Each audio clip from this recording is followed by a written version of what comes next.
സൗദിയുടെ വിവിധ ഭാഗങ്ങളിൽ ശക്തമായ മഴ തുടരുകയാണ്. ജിദ്ദയിലും മക്കയിലും മദീനയുടെ ചില ഭാഗങ്ങളിലും മഴ എത്തിയിട്ടുണ്ട്. ത്വായിഫിലും അസീർ അൽബാഹ മേഖലയിലും മഴ മുന്നറിയിപ്പ് തുടരുകയാണ്. രാജ്യത്തിന്റെ വിവിധ ഭാഗങ്ങളിൽ തിങ്കളാഴ്ച വരെ മഴ തുടരും. യാത്രക്കാർ ജാഗ്രത പാലിക്കണമെന്ന് സിവിൽ ഡിഫൻസിന്റെ മുന്നറിയിപ്പുമുണ്ട്. ഇന്നലെ രാത്രിയും പുലർച്ചെയുമായി ശക്തമായ മഴ മക്ക മദീന നഗരങ്ങൾ ഉൾപ്പെടെ സൗദിയുടെ വിവിധ പ്രദേശങ്ങളിൽ ലഭിച്ചു.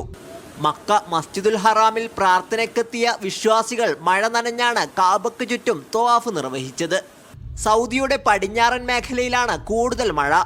ജിദ്ദ, മക്ക, റാബിക് ഉൾപ്പെടെ പ്രദേശങ്ങളിൽ ശക്തമായ മഴ ലഭിച്ചു. കടുത്ത മഴയെത്തിയതോടെ മക്ക, ജിദ്ദ പ്രദേശങ്ങളിൽ വാഹന ഗതാഗതം ഭാഗികമായി തടസ്സപ്പെട്ടിരുന്നു.